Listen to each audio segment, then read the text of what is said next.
Assalamualaikum warahmatullahi wabarakatuh. Kembali bersama channel saya Faisal Justice Factor, channel yang memberikan edukasi soal hukum sosial di masyarakat.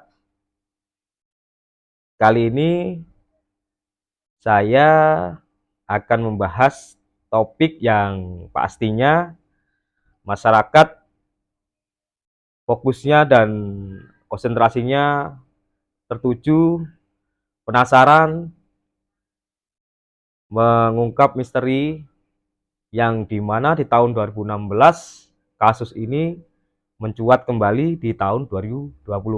Ada hal-hal yang akan saya bahas, baik misteri, kejanggalan, apa saja yang ada di situ. Sebelum saya melanjutkan pembahasan kali ini, saya berharap klik tombol subscribe, like, dan komen agar channel ini berkembang dan menjadi wawasan bagi kita untuk memahami soal hukum.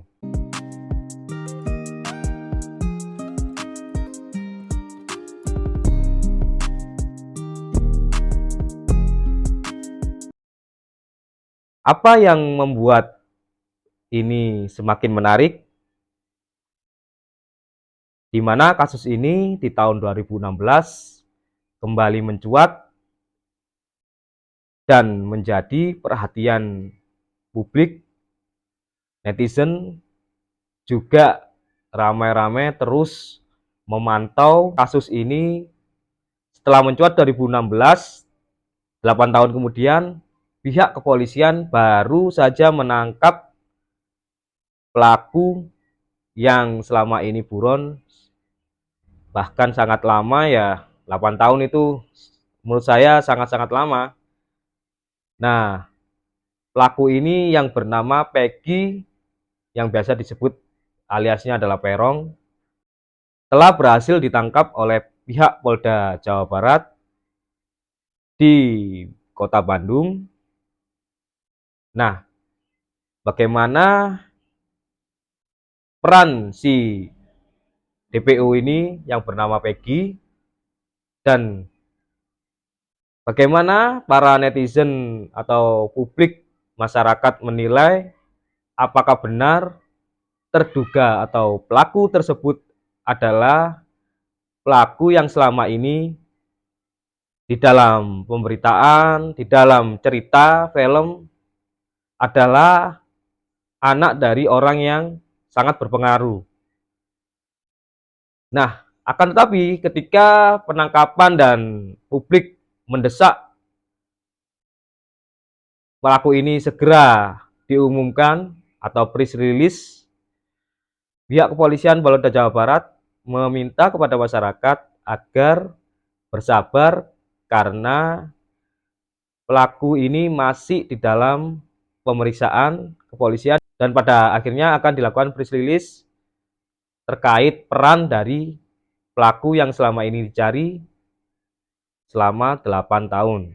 Salah satu 3 DPU ya.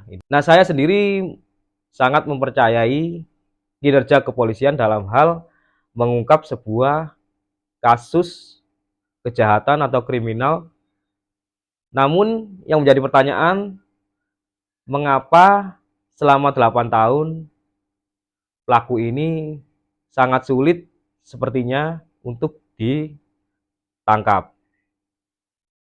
Dan jawaban itu telah disampaikan pada tanggal 26 Mei, hari Minggu kemarin. Nah, di tanggal tersebut terjadi press release dan menunjukkan wajah fisik dari pelaku yang bernama Peggy ini. Pihak kepolisian menceritakan kronologis terkait peran dari saudara Peggy ini yang dikatakan adalah otak atau dalang dari pembunuhan dua seorang remaja yang bernama Vina dan saudara Eki. Dan yang menarik, ketika sesi tanya jawab awak media kepada pihak kepolisian mengenai press release pada tanggal 26 Mei 2024, pihak kepolisian menyatakan bahwasanya 3 DPO yang salah satunya Peggy ini yang sudah tertangkap, 2 DPO yang ditanyakan oleh awak media bagaimana, apakah masih dicari dan soal penangkapannya, pihak kepolisian menyatakan 2 DPO ini adalah fiktif dan tidak ada, bisa dikatakan bahwasanya penyebutan nama DPO ini sebenarnya tidak ada orangnya. Nah, kenapa kok bisa demikian? Hal ini yang menjadikan pihak hal ini yang menjadikan pertanyaan besar bagi penegakan hukum, karena yang saya jelaskan tadi, di dalam kacamata hukum, di sini ada sebuah putusan yang berkekuatan hukum tetap atau inkrah, yang dimana di dalam salinan putusan yang saya baca di PN Cirebon maupun banding di Pengadilan Tinggi Bandung, di sini masih di dalam kronologis kasus tersebut tertulis 3 DPO, 3 nama yang selalu disebut selain Peggy. Nah, kenapa kok bisa 2 ini di tahun 2024 ketika press release pihak kepolisian menyatakan itu tidak ada? Nah, ini yang harus kita pertanyakan, mengapa hal ini bisa terjadi padahal di tahun 2016 kasus pembunuhan ini sudah dinyatakan berkekuatan hukum tetap dan inkrah. Dan kalau saya baca, ini kita baca bersama-sama ya, di dalam salinan putusan tersebut, 2 nama yang masuk di dalam daftar pencarian orang selalu ada diterangkan di dalam salinan putusan tersebut, yang bernama Andi dan Dani, dan yang ketiga yang bernama Peggy alias Perong ini yang ditangkap dan press release. Mengapa hal ini bisa terjadi? Ini yang menjadi pertanyaan besar dan seharusnya tidak dinyatakan secara sepihak di dalam press release tersebut, karena persidangan ini tidak main-main ya, karena sudah ketika perkara ini disidangkan, pihak kejaksaan yang telah membuat dakwaan dan di pengadilan majelis hakim yang memeriksa perkara ini telah memutuskan, maka seharusnya pihak kepolisian berhati-hati dalam memberikan tanggapan atau ketika ditanyakan oleh awak media menyatakan bahwa 2 DPO ini ternyata adalah fiktif. Nah, ini menjadi pertanyaan besar. Saya tidak mau mengomentari terlalu dalam karena ini saya berharap pihak kepolisian bisa menjelaskan secara saintifik atau secara teknologi kepolisian yang memiliki wewenang dalam hal menyelidiki dan mengembangkan kasus ini agar terang benderang. Dan yang menarik adalah ketika press release itu berlangsung, saudara Peggy menunjukkan gestur bahwasanya dirinya menyatakan tidak bersalah, dan di akhir press release tersebut saudara Peggy ini ingin menyampaikan pesan kepada awak media bahwasanya dirinya adalah orang yang tidak bersalah dan diduga adalah salah tangkap. Di dalam pembahasan ini saya sedikit memberikan sebuah kejanggalan, baik kejanggalan di pihak yang tadi mengenai dihapusnya 2 nama DPO, dan kejanggalan lagi di mana tersangka atau sekarang yang sudah ditahan Peggy ini, dia di dalam keterangan dan penyelidikan pihak kepolisian, Peggy ini mengganti nama menjadi Robby, dan ketika pelariannya dia ikut sama bapaknya di Ketapang di daerah Bandung, dia mengaku bukan sebagai anak kandung dari bapaknya yang sudah punya istri, ya ini mungkin orang tuanya Peggy ini sudah berpisah.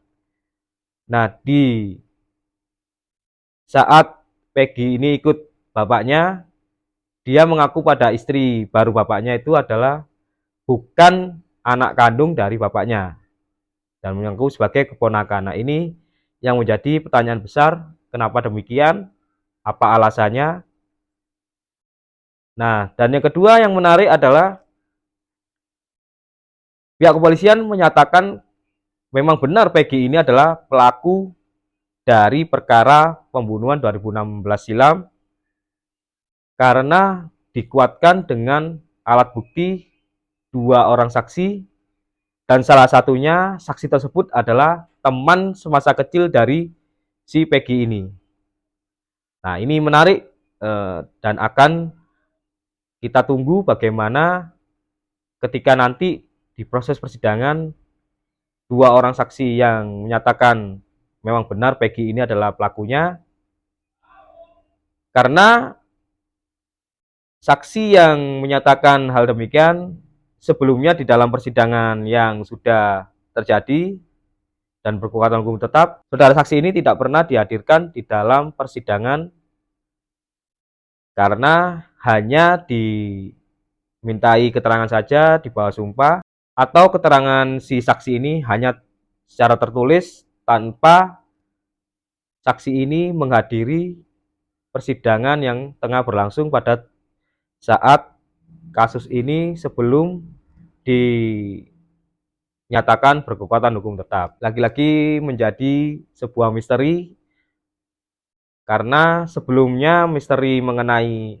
keterangan arwah yang menyatakan ini bukan kecelakaan, ini juga masih kita dibuat penasaran karena yang seseorang perempuan yang dirasuki oleh arwah yang mengaku adalah Vina sampai sekarang belum muncul dan belum memberikan keterangan apapun kepada pihak kepolisian. Dan sekarang ditambah lagi bagaimana pihak kepolisian ketika press release menyatakan 2 DPO itu ternyata tidak ada nama tersebut, dan soal bagaimana kesaksian-kesaksian ini apakah dapat dipertanggungjawabkan, ini yang menjadi PR bagi penegakan hukum. Dan jangan sampai kasus yang terjadi viral kali ini di tahun 2024 ketika nanti penegakan hukum itu tidak maksimal, jangan sampai menjadi pengulangan seperti kasus Sengkon dan Karta, di mana Sengkon dan Karta ini di tahun 1974 ditetapkan sebagai tersangka atau terdakwa dalam kasus pembunuhan, dan pada saat menjalani hukuman di penjara tiba-tiba muncul di mana masih keponakannya yang bernama Gunel. Ternyata Gunel ini ketika di penjara mengaku sebagai pelaku pembunuhan sebenarnya. Nah, akhirnya pihak Sengkon dan Karta melalui kuasa hukumnya mengajukan peninjauan kembali, dan pada saat itu setelah mengajukan peninjauan kembali, akhirnya Sengkon dan Karta dinyatakan tidak bersalah dan dibebaskan. Nah, jangan sampai hal ini menjadi pengulangan dan ketika pihak yang dinyatakan bersalah saat ini tiba-tiba di kemudian hari ada seseorang yang ditahan dan mengaku sebagai pelaku sebenarnya atau dalang sebenarnya. Karena kebenaran saya yakin akan mencari jalannya, jangan sampai menjadi presiden buruk bagi penegakan hukum di Indonesia. Semuanya harus berdasarkan saintifik, berdasarkan pembuktian, bukan asumsi. Demikian topik pembahasan mengenai DPO yang sudah ditangkap di kasus Vina Cirebon ini. Tunggu topik edukasi hukum di konten-konten saya selanjutnya. Terima kasih telah menonton channel saya, Faisal Justice Factor, channel yang memberikan edukasi soal hukum sosial di masyarakat. Terima kasih. Wassalamualaikum warahmatullahi wabarakatuh.